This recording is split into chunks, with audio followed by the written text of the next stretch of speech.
Hello, it's Jen Hart, and I want to talk about intuition, staying open-minded even when there's anxiety or fear, especially when you need to manifest something during a time crunch or you're not yet in the state of being open to the best possible outcome. Like, you might be a stickler for a specific outcome, and that's why you might be having more anxiety or you have a lack of trust. So I want to tell you a story. Back in 2012, I was looking for an apartment, and I lived in New Jersey at the time. And so I was living with a friend's mom. I was watching her dog when she would go to business trips in South America and stuff like that. And I was working in publishing. I think it was my last publishing job, graphic design, project management position. So I had enough money for an apartment, relatively speaking. I had an income to prove, and I had been wanting to live in Asbury Park. Now, this is 2012, and if you know anything about 2012 and early fall of 2012, Hurricane Sandy hit. Now, before Hurricane Sandy hit, I was looking for an apartment in September. Like July through September, I was kind of searching for a place. I knew when I wanted to leave and get into an apartment on my own. And so I was looking in Asbury Park. I found this amazing apartment. It was in a high-rise, which back then they only had one that wasn't like a senior center or whatever. And it was like $900 or $950, totally affordable for my pay rate at the time, which was like $25 an hour or whatnot. So like 50 grand a year. I think that's 50 grand. Anyway, and I applied and I paid the $35 fee or whatever the fee was, and they didn't get back to me. And I thought that was so strange, because I'm like, I could totally afford it. Why am I not getting this apartment? Right in downtown or between the ocean and like Cookman. If you know of anything of Asbury Park, you would know exactly what I'm talking about. It's called Monroe Towers. Now those apartments are like $1,900. Anyway, so I didn't get it. I was super depressed because I thought Asbury Park was my place. And I said, okay, God, universe, angels. Now, my job is near Princeton, but not in Princeton. I said, I want to be near Princeton. I want to have a washer dryer. I want to be close enough to the highway. What else? Heat. I wanted heat paid for, because some apartments, most of New Jersey, heat and hot water are paid. But I just wanted to make sure, because that was a non-negotiable for what I wanted. Near Princeton, washer and dryer. And I think, I think it was much more loose around the other things. And within a day or two, I found this listing for a place called Lawrenceville Gardens, which again, now it's like $1,700 or $1,800, because yes, 2012 was a long ass time ago, but it's insane how much it grew. And back then, that one bedroom apartment was, when I applied for it, was $1,045, which was a stretch, but not, totally doable, but it was a stretch for me back then. And I applied, and I got it right away. The moral of this kind of story is to set your intentions, obviously. Oh, no, that's not even the moral fully, the moral of the story. The moral of the story is, if I had been in Asbury Park at the time of this particular hurricane, which was a month later from when I moved in, my car would have been a goner, because the whole parking lot and where the parking garage was in the Monroe Towers completely flooded from Hurricane Sandy. And obviously it took months and months and maybe even years to rebuild the Jersey Shore. And a week without electric for some places. And weirdly enough, even though I was with a friend who, she lived probably about 30 minutes north, their townhome completely had no electricity. I was watching their dogs. At my apartment, we had electricity in Lawrenceville Gardens. So that just, so the assessment is like, I was being looked after. I was being provided for, and I didn't even know it. And sometimes we don't know.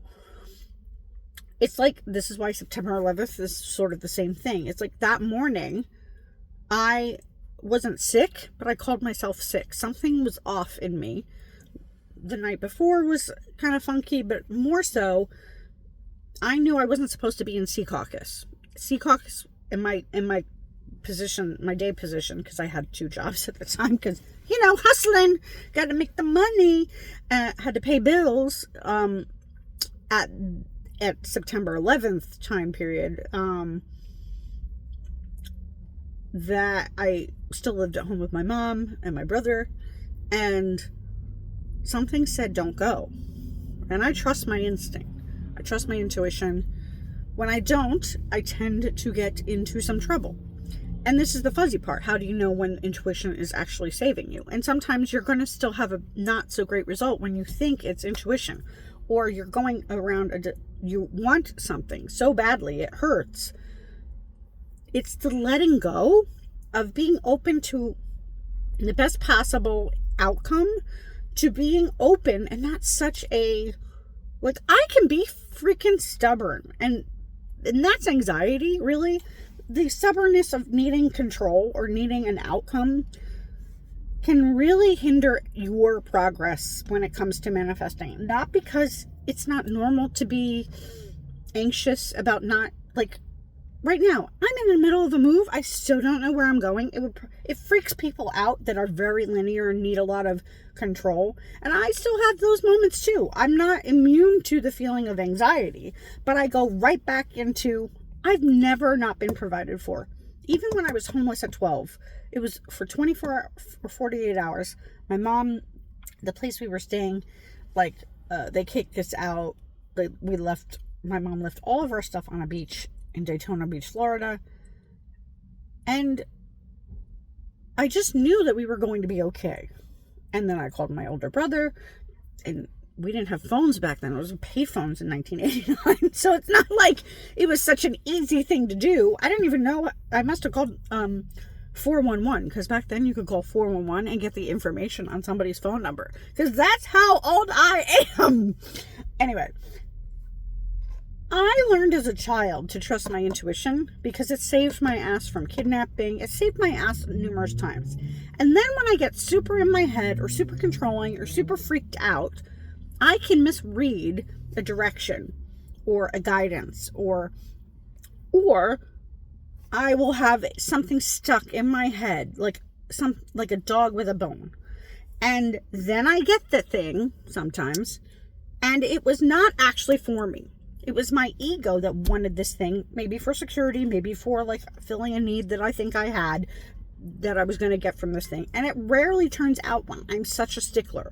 Now, it doesn't mean you don't set up some parameters so you feel like part of the process, the co-creative process of all of this, is because it's not just like life is just throwing shit at you. It literally, like, you are a part of it. But if I got my way and was in Asbury, if somehow I got that apartment, not only my commute would have been like 45 minutes to an hour, I would have lost my car. Sometimes that hindsight is really wonderful, because it gives you perspective of the reminder that everything is working out for you if you are allowing that knowing to come through you and give it parameters, like I said last time. Like, and that happened with me finding my second roommate, the one that we're no longer living together. It's sad. She's one of my best friends now, but at the time I didn't know her, and I had met with another woman, and it just felt off. She's a wackadoo, and I know I'm wacky, but not very stable energetically, not solid in who she was, and she was flaky. She was late. The energy was off, and I knew it. So I knew to trust that. I said, nope, I'm not going to take this room for rent. And then I started freaking out. And then my current roommate at the time, she was like, you'll be fine. I'll give you enough more time if you need. I just have to put the house on the market in this and this and this time or whatever, or we'll just move your stuff to another room. And I wanted it to be convenient for her because she's giving me a salad, giving me a little extra time, so I didn't want to push that at all, because she was selling her house. So I was like, okay, God, universe, I know you know how to work. You know what I need. And I could not have asked for a more amazing situation. Because that situation, at first it was going to be temporary because my just new roommate was going to move across the country. And then she decided not to. And then we stayed roommates for another 7 years after we moved again. I couldn't have predicted that if I got like, you know what, I just need this, this, and this. If I wasn't open, and I literally lived in a luxurious apartment for half the price of what it would have been if I lived on more than half, lived on my own in the same place. With kitties, with a great person, like, that's what I'm saying. And not that you have to do what I do, like in terms of like having a roommate or situation, because my next place is not going to be a roommate. I'm asking the universe.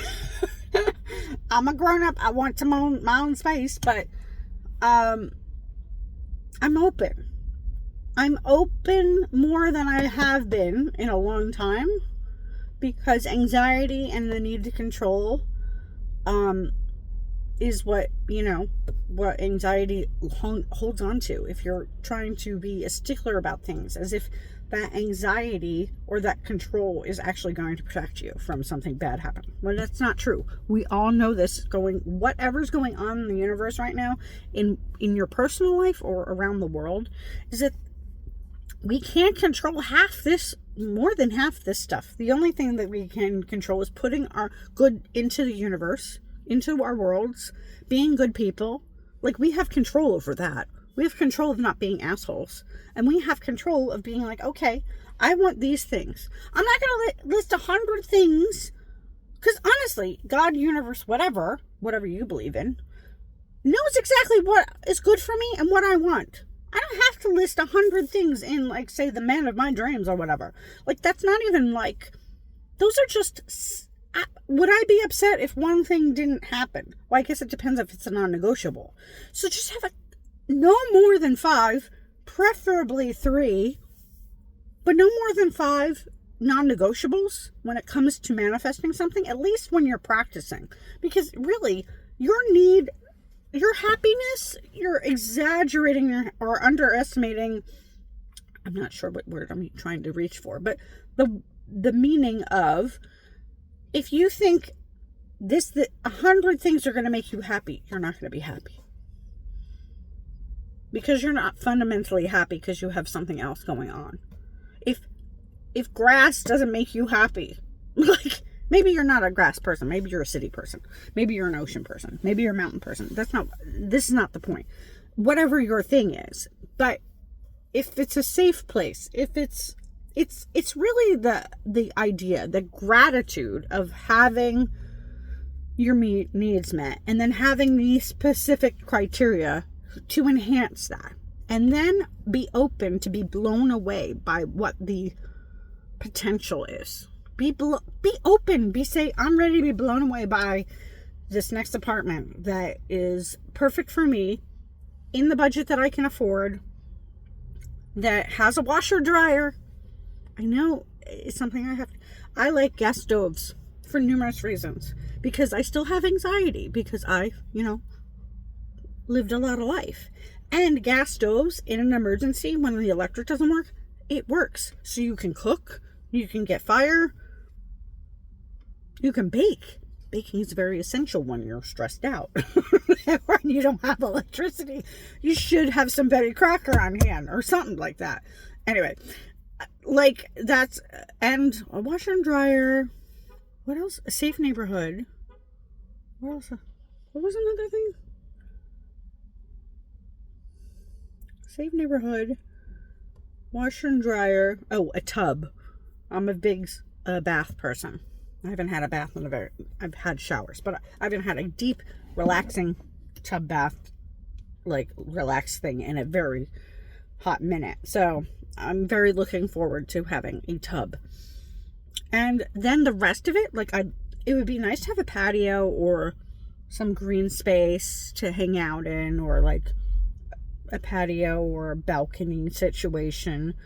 That'd be nice, but that's a negotiable. A non-negotiable is washer and dryer, tub, and gas stove, and obviously nice area, preferably in the area that I currently live in. And then I put it to the universe and be open to be blown away. The last time I did this in 2012, I did it within, I guess after I committed to Asbury Park and then changed my mind, it was within a day. And with the 2016 move, it happened within two weeks. Within a week, actually. After a week and a half? No, not even. After I said no to the woman that was not a good fit, it was in 3 days. Still, during those 3 days, I was still anxious. So I had to learn to kind of like roll back and trust and give the power up. Like, why do I have to manage it all? It's manageable by the universe. The universe knows how to like align every light while you're driving. Like, I know they're programmed, but like literally, like, it knows how to organize things in a way bigger way without having to hyperfixate or control the outcome. My perfect solution is here. Now, if you want to repeat that so you can like stay in that vibe of whatever you're manifesting, is like the perfect place, the perfect job, the perfect person is here. It's easier to say here or on its way to me, because sometimes depending on the wording, it could get you in the weeds of like feeling like, oh, it's too far, or I'm lying to myself. Like, part of manifestation is living in the space that you already have it. That's why letting go of the anxiety or any sort of hyper management or control is what kind of stalls or stagnates the energy of coming it to you faster. It doesn't mean it's not going to come to you. It just means that, wow, you're really putting like another speed bump on the road to like me getting you to the thing that you want. Why do we do that? Well, because we're habitual, want control. We want to know how things will turn out. I personally right now have till the 25th at the latest, and that's pushing it because I want to clean the house before closing and stuff like that. But like the 24th, let's say, is the last time I have to be in this place. And I know something is going to happen. Is it a permanent solution? I hope. I mean, I would like that to be true. But if not, I know something will be provided for. Because even leaving my last place in July, this came up. I would have never prepared for it, that this particular place in the same development, God's so good. The universe is so good to me. When I stop being an asshole, when I stop trying to like micromanage the universe, I can say, this is what I desire. This is what my non-negotiables are. I'm not making a fucking laundry list that's the size of Mount Kilimanjaro. It's just, this is what I really need. Like it's like having a specific type of food. Like if you're allergic to peanuts, you're like, I absolutely can't have peanuts. So I can have everything else. It's the same idea. It's the same vision. If you do that with a job, like what do you really, maybe you don't know what kind of job you want. What are the feelings that you want in the job? You want to feel capable, competent. You want to maybe feel like a rock star. You want to do what you were meant to do in the world. Maybe you love people. Maybe you love technology. Maybe you love gadgets. Maybe you love a specific type of product or service or whatever. Like, make those the non-negotiable, and everything else will fit in to that criteria, like that role. If it's a person, same thing. ideally with a person, character traits, obviously you need to be attracted to the person, but it doesn't have to be like, I don't know what your equivalent to like the most hottest person in the world in your mind is for whatever your attraction is, but it doesn't have to be the ultimate. It could if that's an absolute non-negotiable for you. You might, that, and there's nothing wrong with that as being an absolute, but having 500 things for the person that you want to be with, and you getting it, and then you realize, fuck, I messed up, I forgot something, now that person's not the right one for me. Character traits. Can they communicate? When you're having an argument, are they like wanting to repair? Oh God, somebody's trying to hit my car. This is why I hate people. I don't really hate people. I'm just anxious when people... What's the fuck?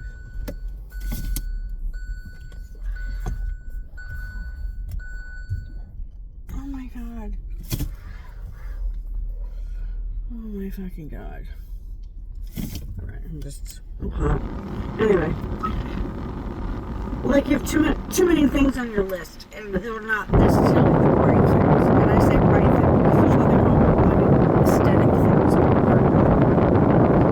What I mean is that if you're focused on the right things, is like character traits. Like if a person is hot and has money, but they're a dickhead, why would you want to be like that's not it. The bonuses are everything else. Character comes first. Maybe humor is really important. Maybe it's super, like, knows how to hold you when you're upset and knows how to calm you down. Like, those are the important things for me. So, and aesthetic comes after that, not the primary. It's like, ooh, like when I manifested Lawrenceville, I didn't know I was going to meet one of my best friends in that complex. That was the bonus that I could have never manufactured on that fucking manifestation list. I mean, I did say probably I want to be around people I can meet people, but that's everywhere in like the Princeton or something. You can meet people in Arizona, even in Alaska. A friend of mine, he moved there because he was like not really doing well in New Jersey. God bless him. Like in terms of the dating scene, and he moved there, and it's Alaska. They have less women in Alaska, and he met a girl, and they're in a relationship. Like, he was called to Alaska. Don't know why. Don't know why. Would not be the place that I'd want to be. I know he's doing well there. But that's the thing. Your manifestation stuff is your process, your intuition, your non-negotiables. But let the universe and God work. Give it as much air, take as much anxiety out of your system, move your body, remind yourself with affirmations that you always strive for, you're always taking care of, everything always works out for you. You are always protected. You always have resources. You are incredibly lucky, incredibly happy, fulfilled. In terms of work, you get paid. You get high compensation for doing work you love. That work that matters. Whatever the things are, start affirming them, and then let go of some of that control. Now, mind you, if you're directed to, like, back then I was on Craigslist. I don't know. Craigslist still exists, but there's a lot of scams. There's a lot of scams on the Craigslist vibe. But it doesn't mean if the universe sent me a download, be like, you should check Craigslist. I'm going to check Craigslist. Because that's not micromanaging and being open to the next guidance. The next guidance is trusting that, okay, this is going to lead me down the path that I want. When I realized that my brain is getting hyper fixated on a particular apartment, like my brain was sort of doing that with an apartment that I saw recently in northeast Philly. A nice section, not bad. And I went there, and there was cockroaches, literally. I was like, no! And it was too small for my bed, and it was just like, for the money, it was like, oh my God, there's a reason why there's like 19 apartments open in this complex. So it wasn't the right one, but my brain was kind of fixated because it only saw that this was the only option, because I was limiting myself. Why was I doing that? Because of anxiety and not trusting and not doing the work that I know to do, because that's how I've always manifested things that I wanted, including jobs, including apartments where I lived, like friends. Even I've manifested friends, like real good friends, not because I was trying to control how people were going to act. Or obviously I have standards, nobody can shit on me, but like minus that, where I'm gonna go. And like, I don't know if this is getting to you, but I have to stop talking. I hope you have a fabulous day. This is all about manifesting without being so grippy and being open to the best possible outcome, this or something better. And the something better is inevitable if you take your hands off the wheel a little bit. Not a lot, because it's almost like I had a rider the other day. He told me about driving a Tesla. I've never driven a Tesla.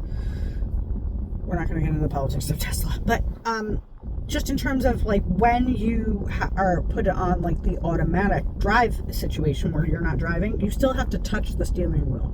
That's how I want you to do manifestation work. You have your finger on the steering wheel and you're there in case you go off the rails. It's not like you're disembodied or you're a robot and God and the universe is just like, you're my puppet. That's not how this is supposed to be. You're supposed to have input. You're supposed to have desire, like true desire. Like, I definitely want to be in a place where I feel safe. I definitely want to be in a place where I can't control necessarily what my neighbors do, but I ideally a place, I don't have to necessarily say quiet and all these things, because those are not triggers for me, so they don't come up in my manifestations typically. So that's not a concern of mine, but a concern of mine would be whether or not I have a washer and dryer. That I can control. Like, I mean, maybe I can't control, but like, meaning like the option, like that's a non-negotiable for me. All my childhood, I lived in laundromats. I'm not doing it anymore. God knows this. The universe knows this. It's not like I'm being a brat, because I know how to live with less or zero. That's not, God doesn't want me to live that way anymore. It's all about expansion. It's all about your highest good. That's why I am, and that's taking your hand off the wheel of being hyper controlling. I have a small non-negotiables, and the rest God's going to fill in with all the good shit. And even better than I can imagine, because he already did that for everything else that I've experienced in the last 7 or 8 years. And even before that. I mean, legitimately. So, going back to trust, going back to, yeah, when I look back at things, I've always been guided. Ask yourself these questions. If you need help, or if you want some intuitive guidance or life coaching, you want to get out of a stuck mindset, I'm your girl. I hope you have a wonderful night. Peace out.